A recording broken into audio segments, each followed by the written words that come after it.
Okay, this video is called Advice for High School Students. Okay, this is an old lecture. I'm updating it a little bit here. In your high school, first of all, when you go to high school, the best thing to do is try to get out of high school. Instead of going to regular classes, if you can, if they have an XP experimental version where you can just study independently, try to do that. Do anything you can to get out of regular public school, high school classes. They're 99% a waste of time. When I talk to people about what you remember learning in high school, all they ever say is, I remember learning how to type, and then maybe one, at most two teachers was nice to them, and driver's ed. Other than that, it's mostly a waste of time. So if you can independent study things that you're interested in, that's good. Yes, you might feel you want to, let's say, go into medicine, so you have to do a certain amount of mathematics for your SAT. That's fine.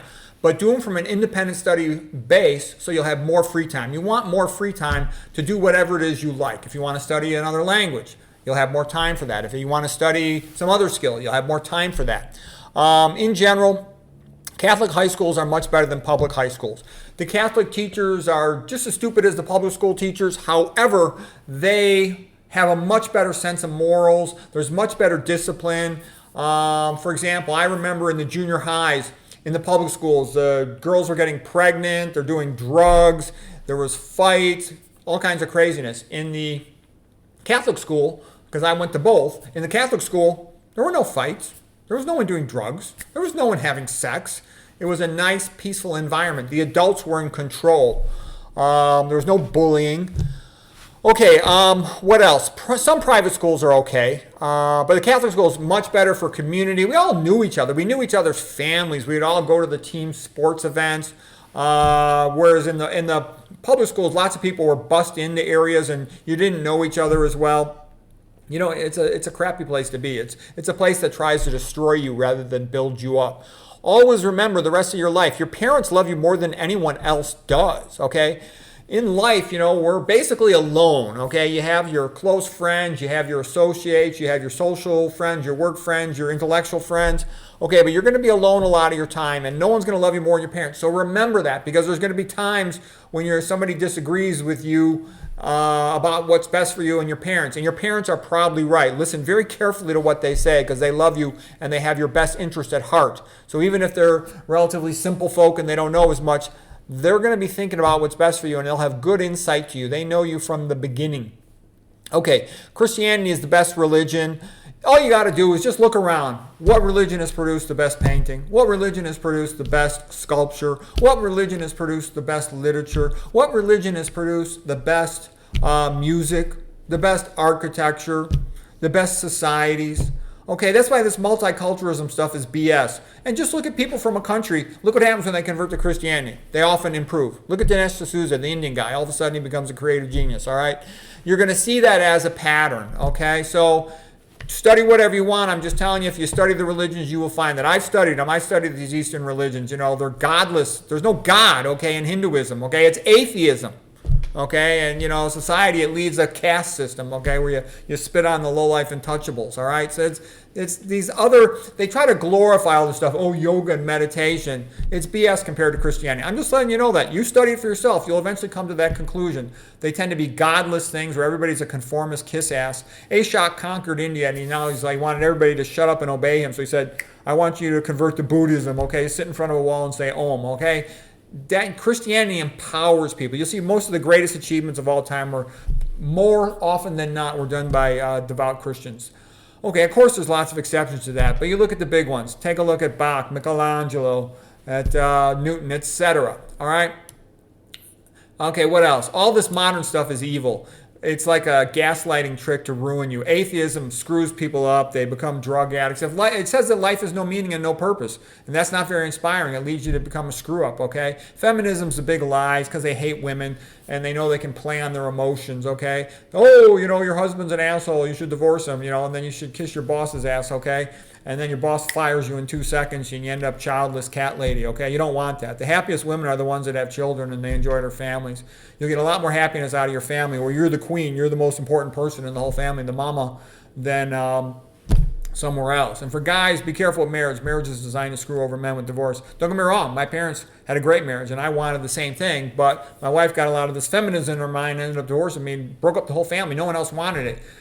But what are you going to do? Okay, the system's kind of designed. 80% of divorces are filed by women, so you got to be careful about that. Most modern stuff, it's all fake. Modern art is all fake. It's all nonsense. These things are being done to destroy Western civilization, so don't be a chump. Don't take them seriously. It's the emperor's new clothes, okay? This transgender stuff, it just came out of nowhere. Just to let you know, I went to a high school with 5,000 students, and I never knew a single gay person. There was not one. Okay, don't get me wrong. There probably were some who didn't announce it, but I'm trying to tell you, it was so rare, I didn't know a single one out of all the students in the whole high school, and I knew most people. Okay, don't get me wrong, there's of course some people I didn't know. But what I'm trying to say is, it was so rare. We never heard of it. We never heard of any of this stuff. I never heard of this stuff until I was like my last year of residency. Okay? Okay, anyways, other things that are good to know. Auto maintenance. You want to have useful practical skills. You want to do anything that artificial intelligence can't do.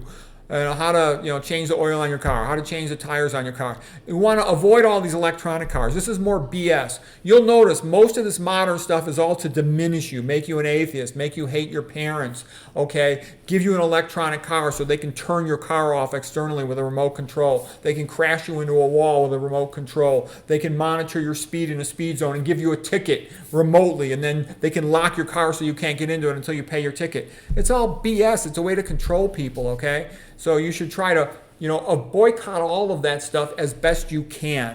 The more you can handle things and manage things yourself, the better. Maintain good friends from grade school and high school so you can help each other. Have a friend who's a plumber. Have a friend who's a mechanic. Have a friend who, is an apartment maintenance guy who knows how to do air conditioning and heating, etc. Okay, all these friends are going to be valuable to you, so you don't got to deal with some stranger and they'll send over some, freakazoid, crazy, creepy person. No, deal with your friends. That's better, okay?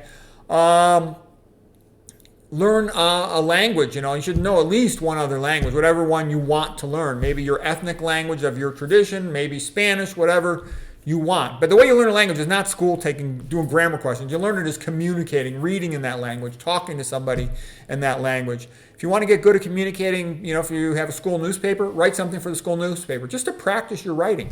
Write about whatever you like. Write about Irish music. Write about whatever you like, okay? Photography, learn the skills of photography. Learn the skills of drawing. Drawing you can do your whole life. These are valuable things because you can do them your whole life and they'll add to your repertoire of skills, whatever that might be. If you have to present in business or in academics, you'll have all those skills of knowing photography, knowing drawing. That's one of my biggest regrets in life, that I didn't learn how to draw when I was younger. Acting in high school can be a good thing just because, learning how to present yourself and how to sell stuff, how to promote stuff, that's valuable. Like they say, anybody can write a book, but very few can sell one, okay? Being good at sales is like one of the most valuable things for a person to make money in their life. In order to be a good salesperson, people have to like you. So for people to like you, you should learn about interpersonal skills. You should try to make yourself good, so you deserve to be liked. You might even want to get a GED, General Education Diploma. All I can say is most of what high school is just, animal training, jumping through hoops to make the teachers happy. And you can teach yourself a lot of this stuff on your own. Okay, let's see what else. If you're going to play a musical instrument, the best ones are piano and guitar. Piano is just a magnificent instrument. Guitar is nice because you can carry it with you wherever you go. It's very portable.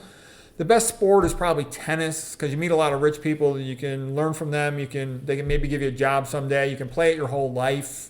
A lot of sports are more fun, but you can't play them after high school, or you can't play them after college maybe. So, don't get me wrong, it's nice to have fun. Maybe you can get a scholarship or something, but I got a scholarship for wrestling to college. That was nice, but it's nice. I wish I had played more tennis. I could have kept playing tennis all my life.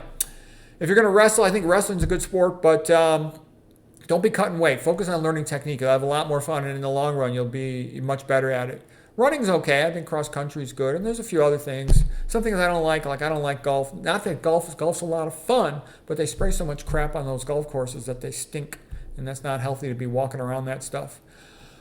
Okay, what else? Learn practical skills. Know how to grow your own food. The more of your own food you can grow. Learn about hydroponic gardens. Try to have an organic garden at home if that's at all possible. Just have one in your room from the window. Just start learning about that. Avoid all the chemicals, but just learn about seeds and stuff, because who knows if there's going to be more food shortages, and who knows about if they're going to go back to this 15-minute idea of a so-called city. You want to stay away from all that crap. Anything that's guided towards the general public, you want to avoid it. It's always going to be bad. It's always going to be low quality. There's always going to be violence involved. It's always going to be overcrowded. It's always going to be bad. So you want to figure out how can you develop a niche for yourself that you can avoid the crowds, far from the madding crowd, as the Thomas Hardy novel title says. Okay, you should know how to purify water. You should have some basic camping skills, okay? You should have survival skills. So stay away from that mosquito repellent because that stuff's toxic, but you should have some basic survival skills. You know, if you want, learn archery. If you got a friend that goes deer hunting, learn how to go deer hunting. That'd be a valuable skill. It's in one more way that you could feed yourself, okay? Yes, I'm 100% vegan, but I want them to keep on making some animal foods, etc. So if, the Democrats try to starve us again, we'll at least have animal food as a backup. If all you got is plant food and there's no animal food and then they destroy the plant food, you got nothing. You starve to death, okay? That's a common thing. So read about history. At least read about the Soviets in the 1900s in Russia, okay? Just have a clue and not be a typical modern, historically illiterate, stupid person. The people from Europe are smarter than you. If you're an American, I guarantee people from Europe are smarter than you. I've talked to tons of Americans and tons of Europeans. And the reason I say Europeans tend to be smarter is they at least have a little bit of cultural sense. You know, you talk to a Polish person, they can tell you, Russia did this, Germany did this, Austria did this, okay? They know something about history. Those Americans are like, duh, they don't know anything. They're kind of painful to talk to because they're so ignorant. The schools deliberately don't teach them about the ancient Greeks, the ancient Romans. They don't even know the history of America, yet alone of any other country. So watch out for that. You don't want to just be hanging around people your own age because they're going to be equally ignorant to you or more so, and you can't learn anything from them. Let's see, what else? Do an internship for free, hang around with a contractor, make sure you're not exposed to toxic chemicals, but learn some useful stuff, how to, do some of the things that are done around a building, how to maintain a house, all right? If you know how to work with things like heating, air conditioning, running generators, learn computer programming. That would be great. If you're good at computer programming, you can work off-site, maybe work at home. You don't have to commute, okay? Again, know the basics of running in a car, how to change the oil, something about the engine. Let's see, if you're going to read on your own and you want to be kind of intellectual, the most valuable stuff you could read is study the ancient Greeks and Romans. You learn real human nature when no one has a dog in the fight. Italian Renaissance, Victorian Renaissance with the Catholic Revival in the 1800s. Really valuable thing is learn how to start a business. It's been said that a shitty business is better than a good job, meaning that if you have your own business, you'll have some autonomy. Let's say you got to take your kid to school. Well, then you can start your own business. You can start work at 9 o'clock, but you go work for somebody else. They're going to tell you, get your butt over here at 7 a.m. You don't have any control. And they can hire you telling you'll start at 9 o'clock and then a year later say, no, we need you here at 7 a.m. And you're kind of stuck. Versus it's your own business. You might not make as much money. You probably won't, but you'll have more autonomy. Okay, learn how to live off the grid if you could. Ideally, you want to go live somewhere rural. You want to stay away from the city. All the BS happens a lot more often in the cities. So if you have the option and the ability to live away from the city, that would be great. Avoid bad things. So alcohol is bad. You don't need to drink. You don't need to have one sip alcohol. It damages your brain. There's nothing good about alcohol. It doesn't make you cool. It doesn't make you mature or sophisticated. It's just stupid, okay? And your friends that want to get drunk, they're stupid, okay? It's a stupid, childish behavior, so don't do it. Marijuana is for losers. Avoid marijuana. Don't let anybody try to tell you it's safe. It causes brain damage. It can cause schizophrenic breakdowns. It's toxic to your lungs. It burns holes in your lungs. It's a poisonous substance. Stay away from it, okay? I say that based on a lot of experience with it. I've seen people just ruin their lives from it, okay? I've seen people have antipsychotic breakdowns, go on antipsychotics and get a chemical lobotomy, okay? I've seen really bad things. I got a lot of friends that are neurologists. I look at a lot of brains. You don't want to get involved in marijuana. Stay away from it. Don't do any drugs. All this stuff is terrible. Cocaine, ecstasy, it's all bad. The amphetamines that they take for attention deficit, they shouldn't be giving those kids amphetamines. Those are poisons to the brain.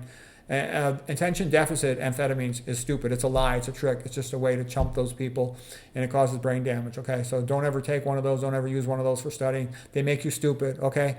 I hung around with the smartest people you could ever meet, the A-plus students at Stanford University. None of us ever took any drug. We didn't even drink coffee or caffeine. Nothing, okay? All right, we just studied and we had conversations about stuff. We didn't use any of this stuff. All that stuff is bullshit, okay? If you want to learn how to study, and you should, the best book to start with is Super Memory, Super Student by Harry Lorraine. I got a bunch of free videos on study skills. Let's see, what else? Stay away from violent men. Nothing good will come from that. Guys that are kind of violent or that want to get in fights, stay away from them. Nothing good will come from that. Stay away from women that are sleazy. Girls will sometimes be sleazy because they want to be popular or get a boyfriend, or a girl that's not that pretty. She feels if she acts sleazy, she'll have a better chance to get a boyfriend. So stay away from all that. If you're a man or a woman, it's bad news. You'll end up with venereal disease, herpes, HIV, hepatitis, all these problems. You don't want that. Don't get a tattoo. The only legitimate reason to get a tattoo is if you're a member of a unit and everybody gets one and you're moving out and you got to go. Okay, that's about it, okay? Otherwise, they look really sleazy. On a woman, they call it a tramp stamp, okay? So don't get it, okay? When I was out with my girlfriend, the first time I saw her with her clothes off, I had her spin around in a circle. I didn't want to see any tattoos because it kind of creeps me out. Is that going to mean she's going to have hepatitis? Does that mean she's sleazy? She didn't have any, okay? That was one of my prerequisites for dating me, okay? So you're going to date a high-value man. Those things he's going to say. She has to cook for me. If she doesn't want to cook for me, forget it. It's just a waste of my time. If she has tattoos, I don't want it, okay? She would have to have tremendous qualities to overcome that. Yeah, I'm fussy, okay? Well, I'm lucky. I have the right to be fussy, okay? But I'm just telling you, that's what I insist on. She must cook for me, has to be 100% vegan, and no tattoos. Those are just a few of the things I insist on, okay? Stay away from bars. Nothing good happens in bars. You're not going to meet a nice girl in a bar, okay? You're not going to meet the guy who's right for you in a bar. Statistically speaking, it's highly unlikely. Stay away from noisy places like rock concerts are bad. You can go deaf after just one rock concert. Stay away from smelly places if you have the ability to do so. Try to avoid having to work in a factory or something, Like I knew a girl, a neurologist, lady resident, and, I asked her, what you doing as a fellowship? Because I knew she was going to do a fellowship. She's doing a fellowship in brain tumors. Okay. I'm like, well, why would you do a fellowship in that? Because they're kind of rare. And she's like, well, her father died of brain cancer and two of her uncles died of brain cancer. And I'm like, well, where did they work? And they worked in like a tire replacement place. So it's not the best place to work. I think you're inhaling all those toxic tire plastics, okay? And if you have to work in one of those places too, have some earphones, ear protectors, because if you're putting air into the tire, when you get that sudden rise in pitch, if you're doing that, those guys have a high tendency to go deaf. So protect your health, okay? If you have to work in a place like that or work with toxic chemicals or something, open the window, open the door, ventilate the place, get a fan. Don't just sit there and be exposed to it. Okay, what else? Don't hold your cell phone on the side of your head. Use a speakerphone. If you can, hardwire your electronic devices. Try to minimize your social media time and cell phone time because it makes you stupid. Spend more time with a book if you can. Always try to be learning. Anytime you're in a car, you should be listening to a book or a podcast or something. Don't worry too much about being popular. It's overrated. Yeah, it's nice to be popular. It's fun to be popular. But work on developing your skills when you're young because you got time. When you're young, your parents are paying the bills. They're paying the rent. They're feeding you. So it's your time to develop yourself so that you'll have the skills because you're going to be on your own eventually. You're going to be on your own alone. And you want to know how to survive. What's the purpose of a brain? So you can walk down a path in a forest, a jungle, or a prairie and survive. So you want to learn how to survive by yourself. Don't count on your lover being there. Your lover might be there, they might not. You might very well be alone. What do they say? About 30% of men at 30 nowadays are still virgins, okay?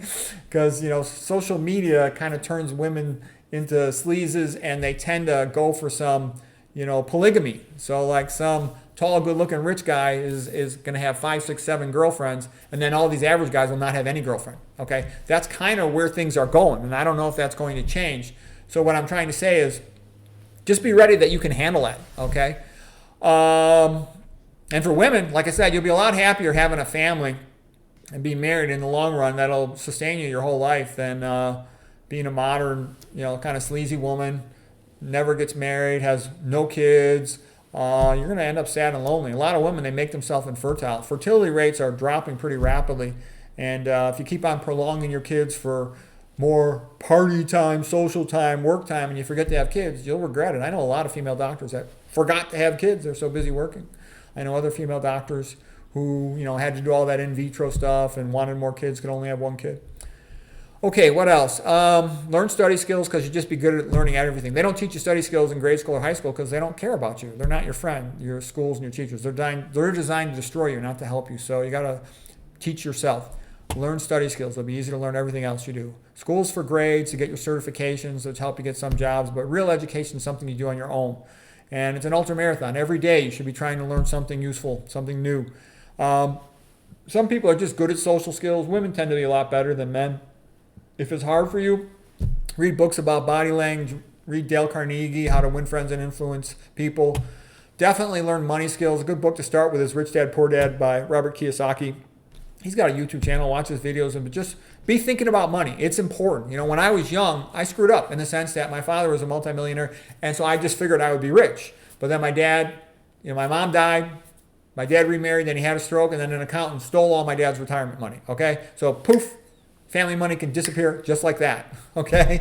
So, and I also figured I'm smarter than my dad, so I'll automatically be super rich. And don't get me wrong, I make plenty of money, but I'm nowhere near as rich as I should be for all these reasons. I took it for granted. I should have been studying money. I just took it for granted I'll be, great at whatever I do, and I'll make plenty of money. I'm twice, 3 times as smart as my dad. I'll do, and he's a multimillionaire. It'll be easy for me. But I'm nowhere near as rich as I should have been, okay? And it's my own fault because I didn't think I had to bother with money. I took it for granted. Okay, so you want to learn about money. You want to be learning about that and thinking about that. The people who are good with money, they talk about it, they think about it, and they study how to earn it. Okay, you want to get in the habit of reading all the time. Have a little table in your bathroom, read in your bathroom every day. You got to go in there when you're doing a number 2, read a big book. When you're doing a number 1, read a small book. I got a list of the best novels ever if you want to do that reading. That develops your mind, reading fiction, but reading nonfiction develops a lot of times your skills. Biographies are good. A good one is Ben Franklin, how he developed himself. Self-improvement books in general tend to be good. History books tend to be good too because you get more of a sense of what really goes down in life. If you want to learn how to write, read Romantic Manifesto by Ayn Rand and The Art of Literature by Schopenhauer. If you want to learn philosophy, read The Cave in the Light, Arthur Herman. And I got other videos on book reviews and all this stuff on this channel. Let's see. Learn how to write well, just because most people don't know how to write. If you can write well, you'll be a much better thinker. And it'll be harder for people to mess with you because they mess with you, they'll know you'll put it right back in their face and you can argue with them, you can debate them. And if you write a complaint letter or something, you can kick their ass, okay? So they're going to be less likely to mess with you. It doesn't guarantee they won't mess with you, but they'll be less likely to mess with you. Because I've seen a lot of people who can't communicate effectively and they get kind of abused and mistreated. They get treated quite unfairly. So you just make yourself a little bit more powerful, if you will, if you've got that ability to write and communicate well. It's good to keep a journal of things that you like. So for example, I like to collect jokes. So I used to collect thousands of jokes. I like to collect information about medical topics. So I have a file on diabetes, a file on hypertension. And so I just accumulated lots of information that's been helpful to me. So like when I want to write a book or something, I'll just real quick go through my notes on diabetes and I'll write a book on diabetes. It's easy for me to do. Some people say, how could you write a book so fast? And I'm like, well, I've given about 100 lectures on diabetes. I've written a bunch of book chapters on diabetes. So for me to write a book on it, it's not much of a stretch. I just organize the material, take from my talks, transpose it into a book format, and organize it, format it all. But it's pretty easy to do. Let's see what else. Try to have at least one intelligent friend you can talk to, even if it's a pen pal, whatever it is. But it's good to have somebody you can run ideas by, because in the process of that conversation, you'll often learn from that. A lot of times, like whenever I learn something interesting, let's say I'm at work, I want to call one of my doctor buddies and discuss it, for their benefit to hear it, but also for my own benefit. I know from experience, if I talk to them about whatever I just learned, saw some real interesting case, I looked it up, read the paper on it, I'll remember that the rest of my life typically if I just have that one conversation. And if I don't have that conversation with them, it'll be hard to remember. I also volunteered to give teaching conferences because for many years I would run all the neuroradiology teaching conferences, and I would teach the other brain doctors, neurologists, neuroradiologists, and other people interested in that, neurosurgeons, etc. I would teach them about the brain, and that would help me because if I'm constantly preparing lectures and having to read to prepare a talk, I keep learning more and more. And then also, I wanted all the good cases to funnel to me so that I would see all the challenging, interesting, and rare stuff. That's how I would learn it better. Okay, so anyways, I hope this is helpful to you. And I got lots of other videos on study skills on this YouTube channel, so good luck to you.